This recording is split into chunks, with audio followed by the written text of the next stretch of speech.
Do you still remember before March 12th of 2020, like before the whole pandemic and the lockdowns and quarantine? Did it ever feel like it might have been a little bit easier to communicate with everyone before that point in time? And then afterwards, when everyone was quarantined and everything went online, didn't it kind of feel like the sociability of people, like understanding social cues and just overall relatability human to human, whether that be the confidence or perhaps just an overgrown amount of anxiety from nothing, that nothing being interacting with each other, did you notice that things started to shift? I noticed it, especially. And with that, understanding social cues and understanding how to be sociable is the cornerstone on how to be a human.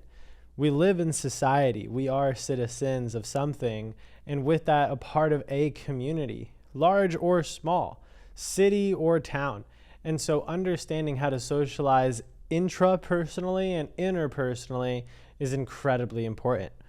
And with that come a few different aspects, like understanding the body language, the tonality and the words to messages, because it's not just the words, but a lot of people will fixate on that. Also, the body language, right? How are they communicating with you so that we can point out the social cues? How do we then affect or influence social cues or social dynamics so that people can at least feel a different way or a certain way? And why is it that people may feel a certain way? Perhaps because of an ineptitude or inefficiency in pointing out and noticing or knowing how to take the cue, right? Pay attention, bro. Take the cue, take the hint.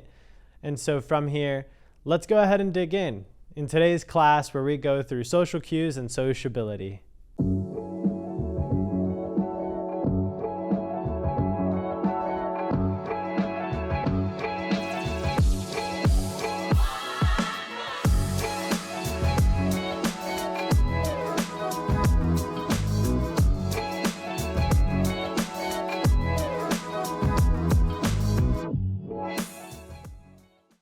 Okay, I want us to first start from the place of understanding communication at its core.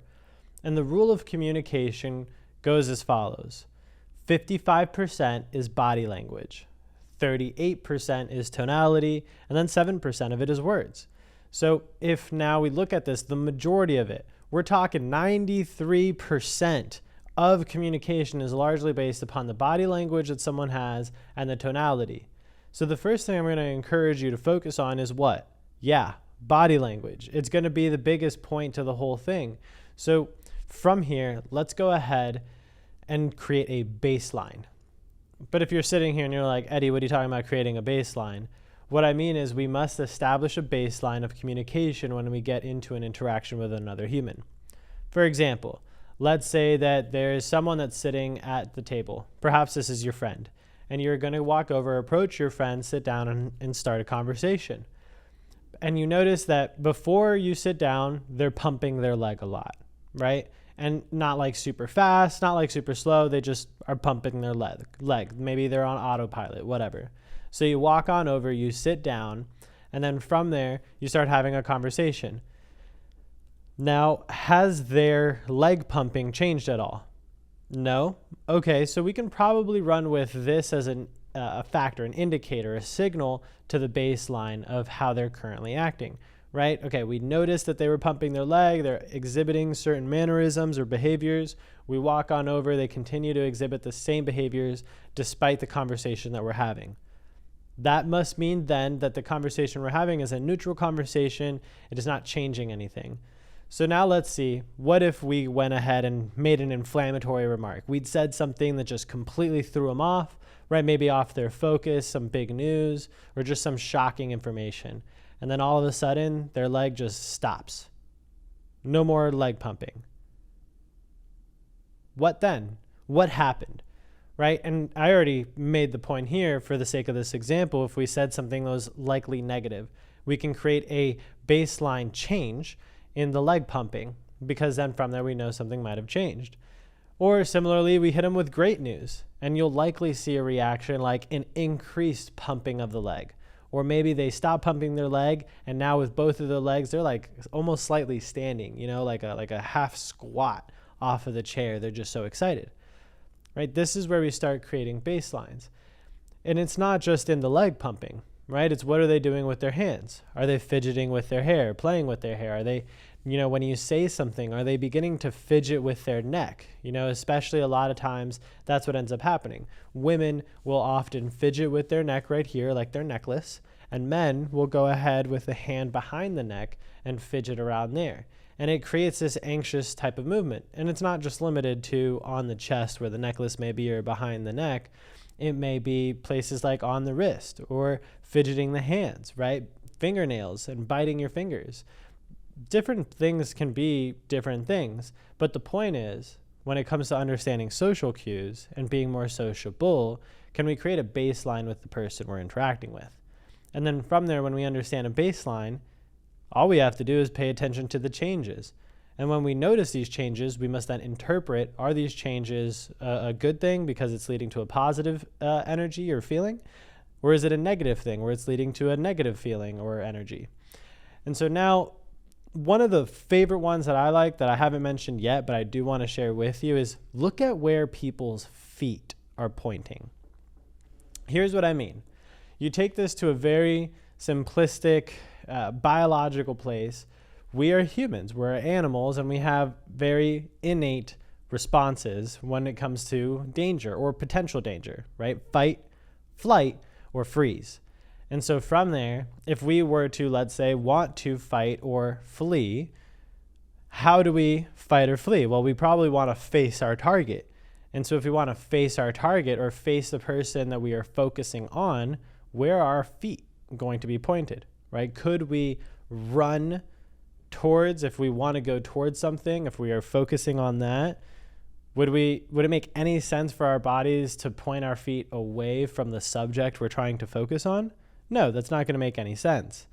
And so from here is one of the favorite, to me, languages in the body, and perhaps for you will become, because as you're having a conversation with someone, especially in person, how quickly can you get them to change the focus of their feet?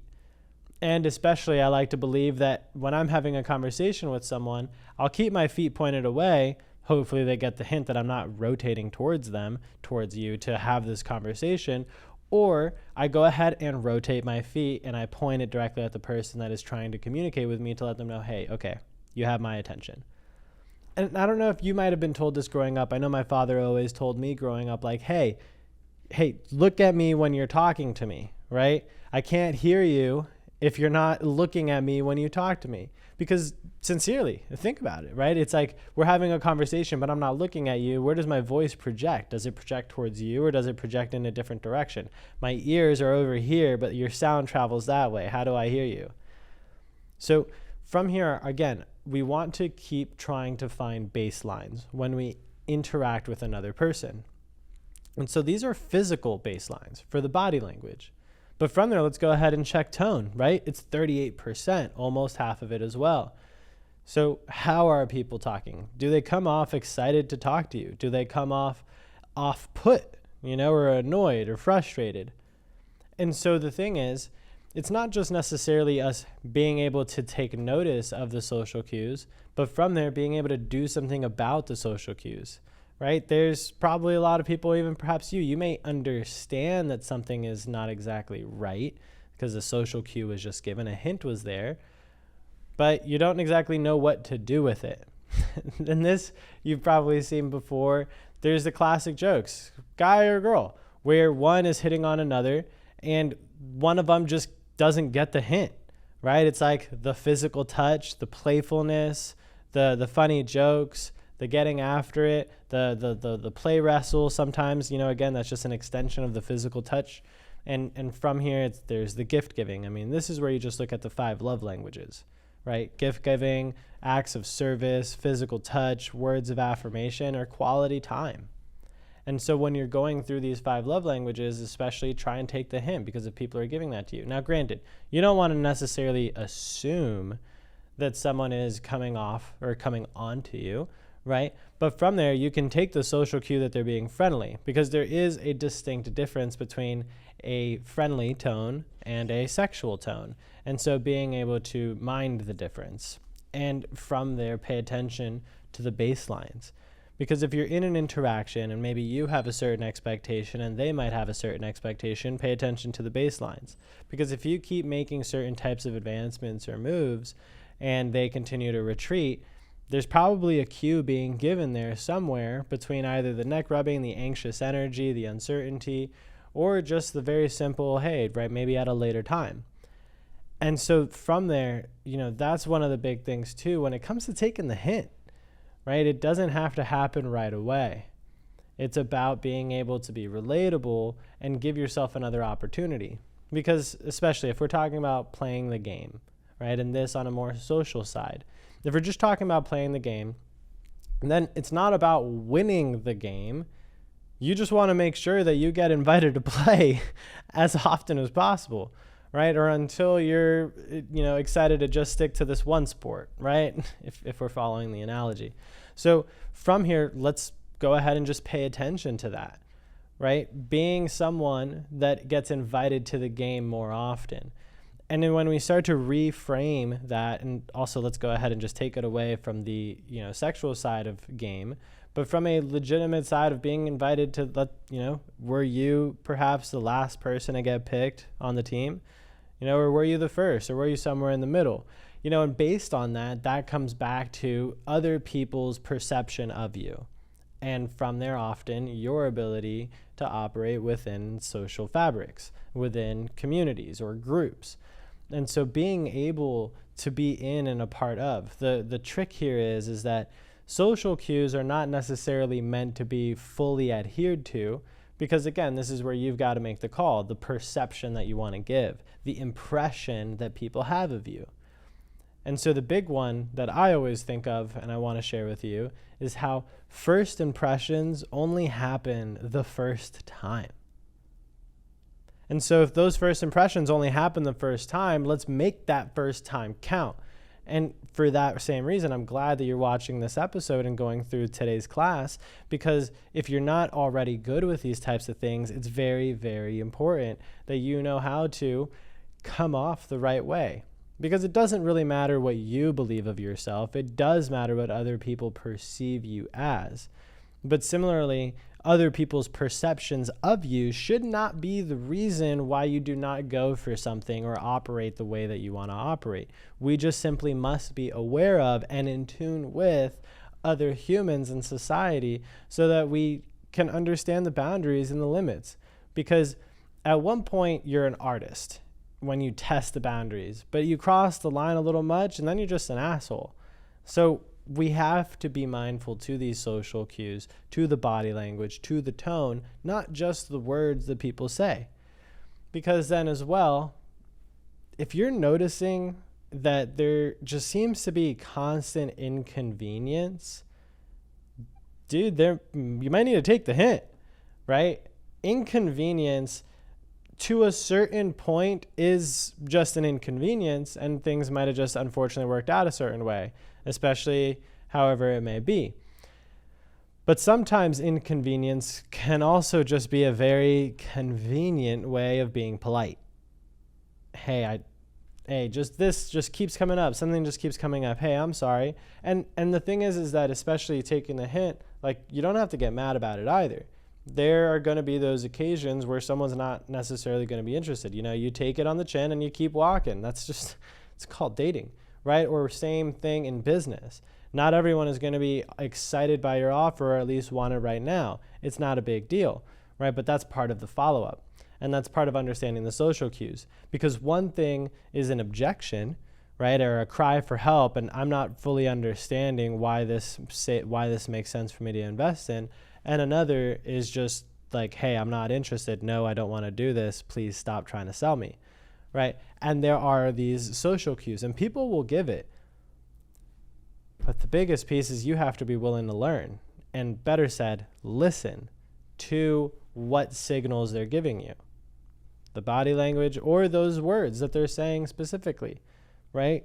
And not just what they're saying, but how are they saying it? Are they excited or are they sad when they deliver the point that they're giving to you, the communication that you guys are having together? And from there, what is this mixture? Obviously, it's not necessarily the easiest thing, but you're doing the right things and going through this class today so that you can start to become more aware of it, because with that, put yourself in more interactions. I remember for myself, I sucked with social cues growing up. In fact, my cousins used to make fun of me all the time because of how inept I was with social cues. And middle school wasn't any better for me, but until at the end of it, I was like, yo, I've got to figure out this whole socializing with people and having confidence thing. And so, funny as it is, of course, I'm the nerd, and I hope you take some of this for yourself as well, but I just read some body language books. Literally one of them being What Every Body is Saying. It's by an FBI interrogator. I forget the gentleman's name, but a wonderful book that I encourage you to pick up so that you can understand and study body language, so that you can go ahead and have the confidence every interaction that you have to create the type of reactions that you want. Because body language isn't just limited to in-person social cues, online too. Being able to give the wave like I am right now, if you're noticing this or watching this on video, it creates a certain type of energy. The same way, because humans like body language and they like to see certain actions, and so with that, look at actors. They do a great job of this, being able to masterfully communicate through their body, their tone, and their words to then give off certain social cues to make sense in a story that realistically isn't a real story. It's being fabricated in a small instance to then be put onto a camera much like this so that other people can enjoy later in time. It literally gets to exist outside of time.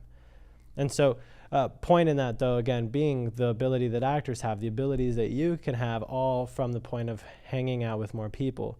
And everything, unfortunately, since the quarantine has become a lot more tough because, well, a lot more people just don't tend to go out and hang out with as many humans as much, so we don't get to practice. And at the end of the day, understanding social cues and socializing and having more sociability comes down to practice. You got to put yourself out there more, and you got to hang out with more people so that this way you can continue to practice your sociability.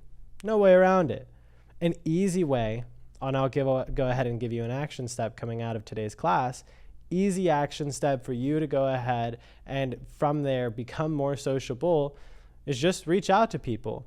Go ahead, send them a text message like, hey, I was actually just watching this episode on the Gen Ed show, was thinking of you and wanted to share, so this way I can start socializing more. So go ahead, share the channel with everyone that you know onto your socials, go into the description below and engage with us using our socials. Drop any of your takeaways into the comments and we will see you at the next class. Have a great day.